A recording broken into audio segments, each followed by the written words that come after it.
여러분 안녕하십니까? 이 시간에는 서해 피격 사건에 관련해서 이제 중요한 대목들이 나옵니다. 동생이 죽고 나자 안보실은 국방부나 해경에 언론 대응 지침을 하다라고, 또 동생이 부정적 이미지가 담긴 가이드라인을 제시를 합니다. 그러면서 실제 정보 내용이 아닌 안보실 방침에 따른 종합 분석 및 발표를 합니다. 국방부는 9월 23일 10시 관계장관 회의에서 나온 안보실의 지시에 따라 종합 분석 보고서를 작성하면서 자진 월북한 것으로 결론을 정한 후 월북 의도가 낮았을 가능성을 보여주는 정보는 분석, 검토하지 않고 국방부 등이 확인할 수 없다는 타 승선원과 달리 혼자 구명조끼 착용 등 4가지 내용을 자진 월북 근거로 들어 자진 월북 시도 가능성 높은 것으로 평가된다고 작성을 해서 국회나 언론에 배포를 합니다. 국방부의 월북 판단 근거, 타 승선원과 달리 혼자 구명조끼 착용. 확인된 내용은 9월 23일 해경조사에서 무궁화 10호에 비치된 구명조끼 수량이 이상 없음을 확인. 혼자 구명조끼 착용했는지 여부는 국방부 등의 자료는 없었습니다. CCTV 사각 지역의 슬리퍼 발견. 당시 국방부 등의 CCTV 자료에는 CCTV 사각 지역이 있다는 내용이 없음. CCTV는 고장난 상태였고 슬리퍼 소유자는 확인되지 않았습니다. 앞전에 제가 얘기했지 않습니까? 이 DNA 조사 의뢰를 해경이 했고 여기는 여러 사람의 DNA가 있었다. 발견 당시 소형 부유물의 의지, 어업지도선 내 부유물로 쓸 수 있는 물체가 분실되지 않았습니다. 그리고 어업지도선 내에는 부유물이 휀다 있지 않습니까? 배와 뱃길이 부딪히지 않게 완충제 역할을 해주는 이 휀다 정도만 있습니다. 그 외에는 전부 다 고정된 거고, 또 그 불필요한 또 사고 위험들이 있기 때문에 아예 그런 것을 갖추지 않고 있습니다. 그리고 있어봐야 뭐 장대 이 정도밖에 없겠죠. 발견될 당시에는 그냥 둥그런 그 해상에 그 떠다니는 그 부위 있지 않습니까? 납작한 거. 그래서 제가 또 실제 그 부위의 크기가 어느 정도 되는지를 한번 그 수색하면서 봤어요.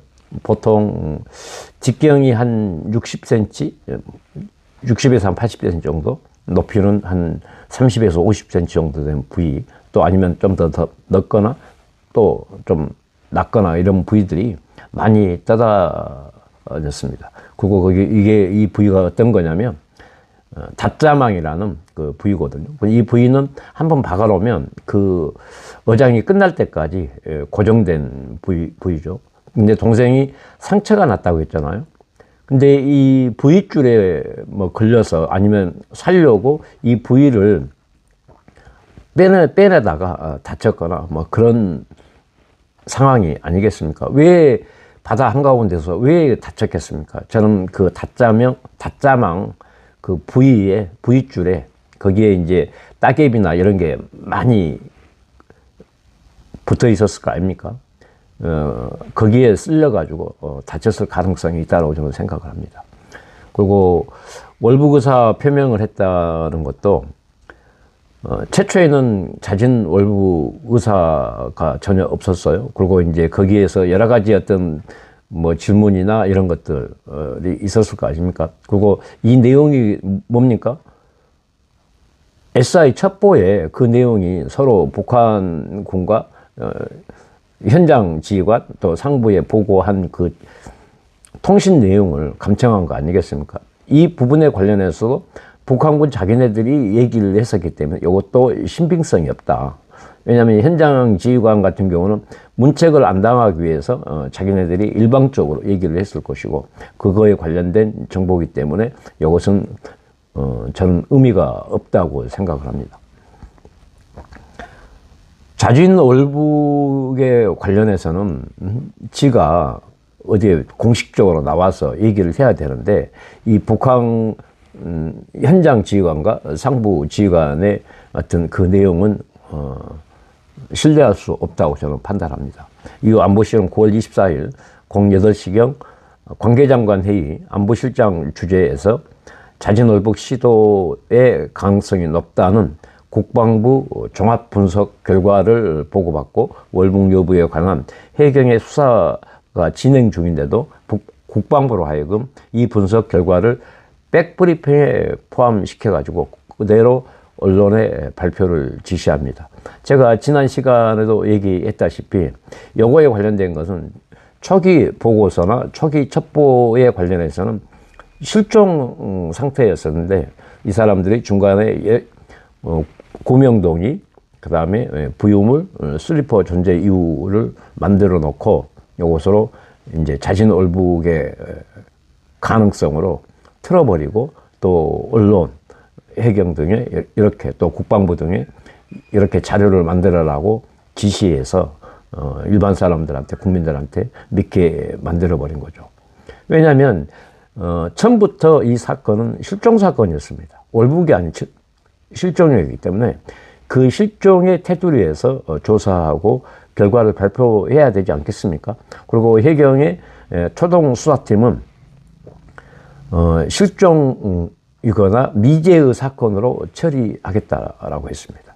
근데 이 1차 수사팀장이었던 해경의 수사팀장이 그냥 함정으로 발령이 나버리고 그 뒤에 육상의 경찰, 국제금융 전문가가 와서 이렇게 이제 완전히 짜 맞춰버리기 시작한 거죠.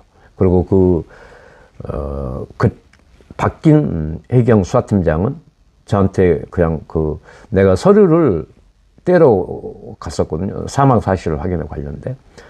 근데 이제 또 수사가 잘 되고 있느냐라고 그런 어떤 것도 물어보고 끝나고 나오는데 나를 주차장까지 쫓아 나와가지고 어린 조카들을 생각해서 나대지 말아라 라고 그렇게 협박을 하더라고요.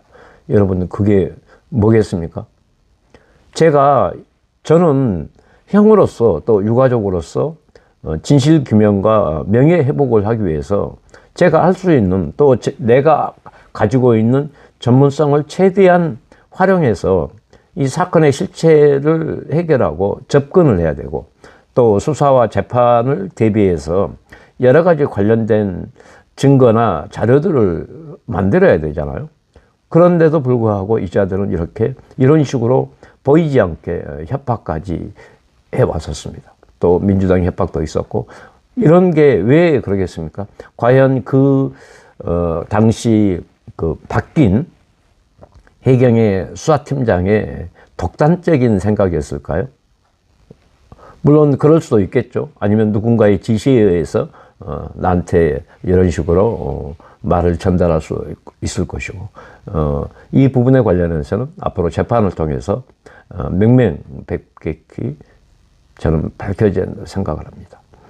여러분들, 이 서해 피격 사건은 이렇게 시간이 흐르면서 진실이 파헤쳐졌고 또 이자들이 조작과 은폐에 관련된 또 조직적으로 또 방대한 사람들이 개입된 문재인 정권의 국정농단 또 이거 부정확한 내용을 국민에게 전파하고 가짜 뉴스로 전파했던 민주당의 악행까지 우리가 심판해야 되지 않겠습니까?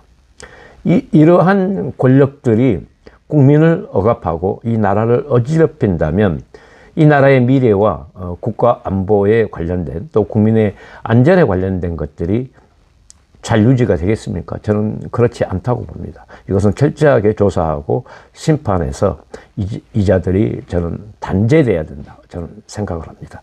여러분들의 의견은 어떠신지 여러분들의 의견을 많이 댓글로 달아주셨으면 고맙겠습니다. 감사합니다.